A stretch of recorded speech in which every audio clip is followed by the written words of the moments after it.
स्वागत है आपका अपने YouTube channel top Hindi classes में। आज हम लोग देखेंगे यूपी पीसीएल TG2 इलेक्ट्रिकल का पेपर जो 28 मार्च 2021 को हुआ था, उसका हिंदी का संपूर्ण हल। क्वेश्चन नंबर 1, बैलगाड़ी में कौन सा समास है? ऑप्शन नंबर ए द्वंद्व, ऑप्शन नंबर बी तत्पुरुष, ऑप्शन नंबर सी अव्ययी भाव, ऑप्शन नंबर डी द्विगु समास। तो इसका राइट आंसर हो जाएगा ऑप्शन नंबर बी तत्पुरुष समास। बैलों से चलने वाली गाड़ी, बैलगाड़ी का समास विग्रह हो जाएगा। इस समास में बाद का अथवा उत्तर पद प्रधान होता है तथा दोनों पदों के बीच कारक चिन्ह का लोप होता है। और ऑप्शन नंबर ए द्वंद्व समास, जिस समस्त पद के दोनों पद प्रधान हो तथा विग्रह करने पर और अथवा या एवं लगता हो वह द्वंद्व समास कहलाता है। जैसे नदी और नाले, पाप और पुण्य। और ऑप्शन नंबर सी अव्ययी भाव, अव्ययी भाव जिस समास का पहला पद अव्यय तथा प्रधान हो उसे अव्ययी भाव समास कहते हैं। जैसे पहचान के लिए पहला पद अनु, आ, प्रति, भर, यथा, यावत, हर आदि होते हैं। और ऑप्शन नंबर डी द्विगु समास, जिस समस्त पद का पूर्व पद संख्यावाचक विशेषण हो वह द्विगु समास कहलाता है। इसमें समूह या समाहार का ज्ञान होता है। जैसे सप्त सिंधु, 7 सिंधुओं का समूह, और त्रिलोक, 3 लोकों का समाहार। तो इस तरह right answer option number B हो जाएगा तत्पुरुष समास। क्वेश्चन नंबर 2, वार्तालाप का संधि विच्छेद होगा। ऑप्शन नंबर ए वार्त प्लस आलाप, ऑप्शन नंबर बी वार्ता प्लस आलाप, ऑप्शन नंबर सी वार्त प्लस आलाप, ऑप्शन नंबर डी वार्ता प्लस आलाप। तो इसका राइट आंसर हो जाएगा ऑप्शन नंबर बी वार्ता प्लस आलाप।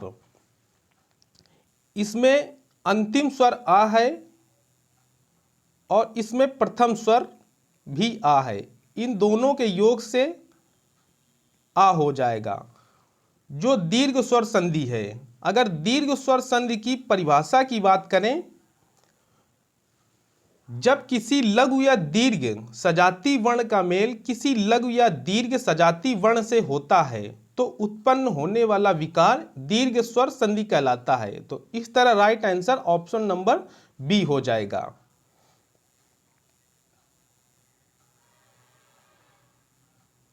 क्वेश्चन नंबर 3, निम्नलिखित में से कौन सा शब्द पुल्लिंग है? ऑप्शन नंबर ए फुर्सत, option number B full, option number सी फौज, ऑप्शन नंबर डी फसल।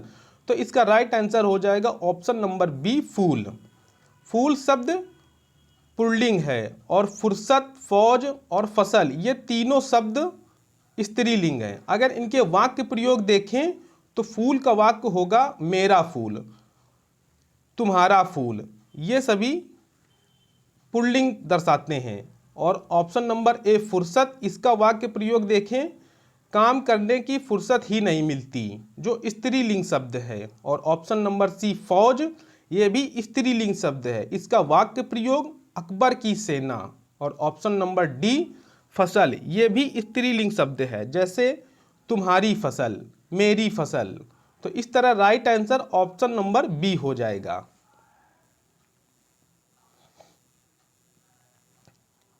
क्वेश्चन नंबर 4, बिना पलक गिराए वाक्यांश के लिए एक शब्द है। ऑप्शन नंबर ए पलक, ऑप्शन नंबर बी निमेष, ऑप्शन नंबर सी निर्निमेष, ऑप्शन नंबर डी मेष। तो इसका राइट आंसर हो जाएगा ऑप्शन नंबर सी निर्निमेष। बिना पलक गिराए वाक्यांश के लिए एक शब्द होगा निर्निमेष। और ऑप्शन नंबर ए पलक, यह आंख के ऊपर का पतला आवरण होता है, उसको पलक कहते हैं। और निमेष आंख की पलक झपकना, उसको निमेष कहते हैं। और मेष का अर्थ हो जाएगा भेड़, मेढ़ा, रोमस। तो इस तरह right answer option number C हो जाएगा।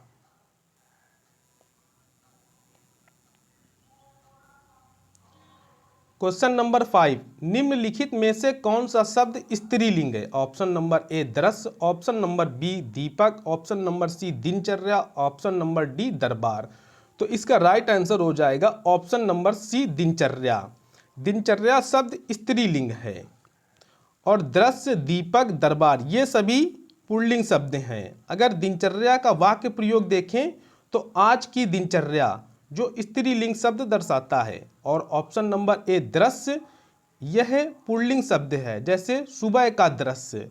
और ऑप्शन नंबर बी दीपक, इसका वाक्य प्रयोग देखें, दीपक स्वयं जलकर चारों तरफ उजाला करते हैं।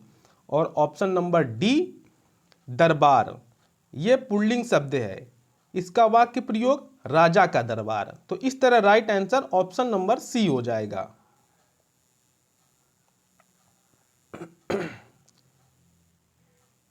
क्वेश्चन नंबर 6, बुराई में किस प्रत्यय का प्रयोग हुआ है? ऑप्शन नंबर ए ई, ऑप्शन नंबर बी ई, ऑप्शन नंबर सी आई, ऑप्शन नंबर डी राई।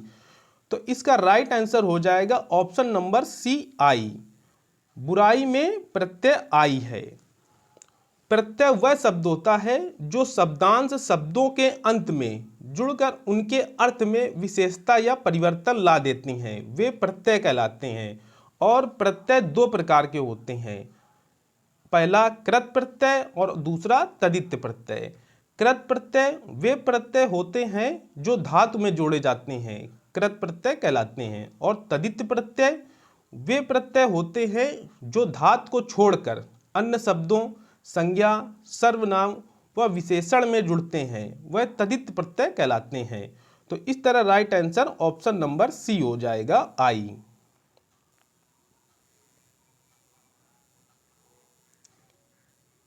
क्वेश्चन नंबर 7, निम्न में से कौन सा शब्द तद्भव है? ऑप्शन नंबर ए ज्ञान, ऑप्शन नंबर बी जीव, ऑप्शन नंबर सी जंघा, ऑप्शन नंबर डी जटा। तो इसका राइट आंसर हो जाएगा ऑप्शन नंबर बी जीव। जीव शब्द तद्भव है और इसका तत्सम क्या हो जाएगा? जिन्हा। इसका तत्सम जिन्हा हो जाएगा।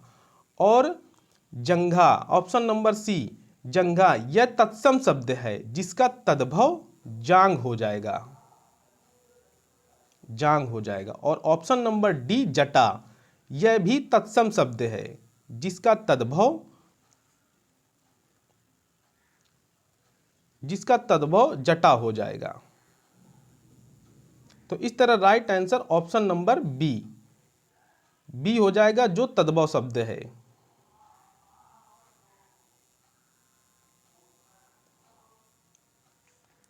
क्वेश्चन नंबर 8, निम्न में से कौन सा शब्द तत्सम है? ऑप्शन नंबर ए गोरा, ऑप्शन नंबर बी गाय, ऑप्शन नंबर सी गागर, ऑप्शन नंबर डी ग्रंथि। तो इसका राइट आंसर हो जाएगा ऑप्शन नंबर डी ग्रंथि। ग्रंथि शब्द तत्सम है जिसका तद्भव गांठ हो जाएगा, गांठ हो जाएगा। और ऑप्शन नंबर ए गोरा, यह शब्द तद्भव है जिसका तत्सम गौर हो जाएगा, गौर हो जाएगा। और ऑप्शन नंबर बी गाय, ये भी तद्भव है जिसका तत्सम गो हो जाएगा। और ऑप्शन नंबर सी गागर, गागर शब्द तद्भव है जिसका तत्सम गरगर हो जाएगा। तो इस तरह right answer option number D हो जाएगा, ग्रंथि शब्द तत्सम है।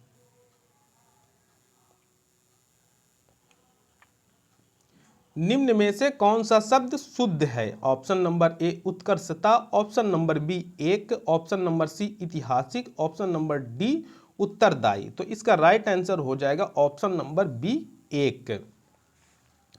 और ऑप्शन नंबर ए उत्कर्षता, इसका शुद्ध रूप हो जाएगा उत्कर्ष, उत्कर्ष। और ऑप्शन नंबर सी ऐतिहासिक, ऐतिहासिक कोई शब्द नहीं होता है, इसका शुद्ध रूप हो जाएगा ऐतिहासिक,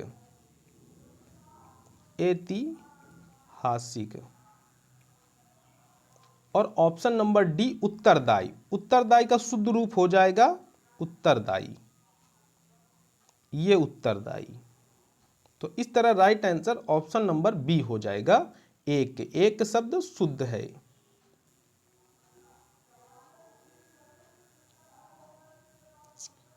पट किसका पर्यायवाची है?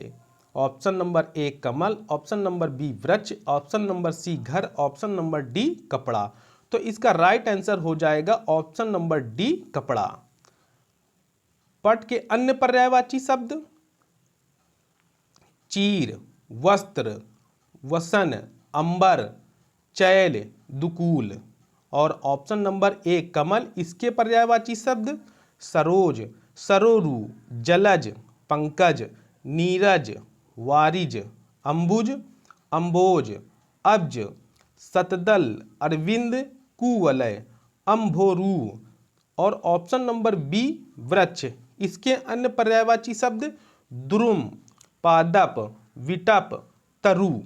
और ऑप्शन नंबर सी घर, इसके अन्य पर्यायवाची शब्द महल, सदन, निकेतन, भवन, गृह, गे, ओक, हवेली, सदन, लॉज, निवास, कुटी, मकान, आवास, आलय। तो इस तरह राइट आंसर पट का पर्यायवाची शब्द कपड़ा हो जाएगा।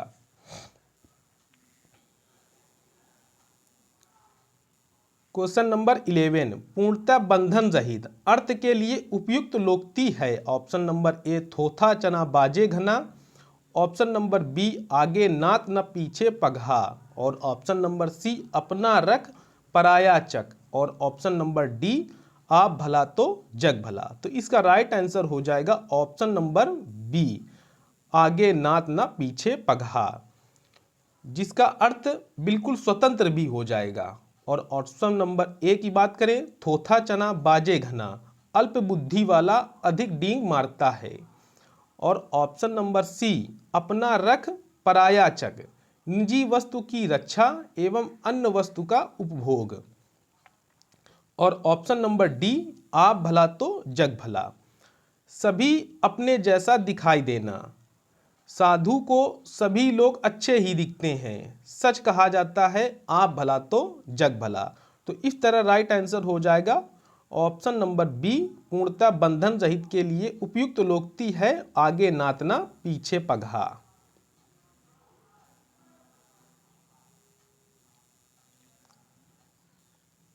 निम्न में से शुद्ध वाक्य कौन सा है? ऑप्शन नंबर ए हमने लड़ाई जीती, ऑप्शन नंबर बी हम लड़ाई जीती, ऑप्शन नंबर सी हमने लड़ाई जीती, ऑप्शन नंबर डी हम लड़ाई जीता।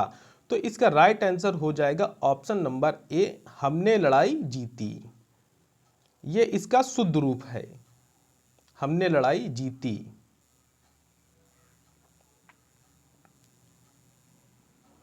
क्वेश्चन नंबर 13, अभिमान में किस उपसर्ग का प्रयोग हुआ है? ऑप्शन नंबर ए अभी, ऑप्शन नंबर बी अब, ऑप्शन नंबर सी मान, ऑप्शन नंबर डी आ। तो इसका राइट आंसर हो जाएगा ऑप्शन नंबर ए अभी।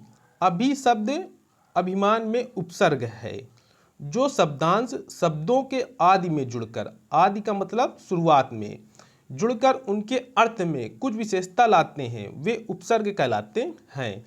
और इसमें ये जो मान दिया हुआ है ये इसका प्रत्यय है, और अभी अभी इसका उपसर्ग है। तो इस तरह इसका राइट आंसर ऑप्शन नंबर ए हो जाएगा।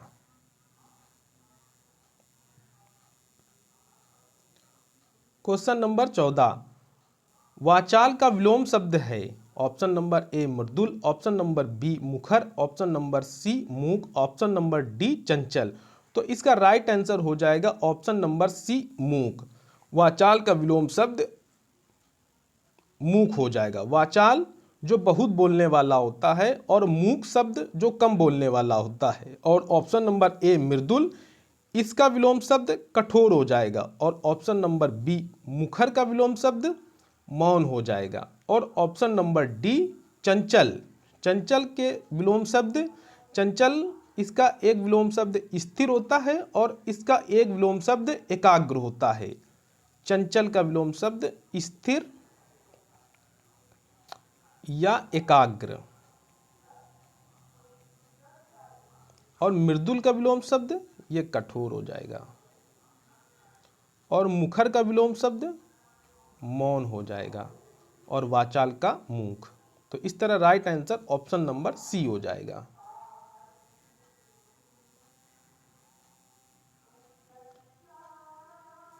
क्वेश्चन नंबर 15, पेट में चूहे दौड़ना मुहावरे का अर्थ है।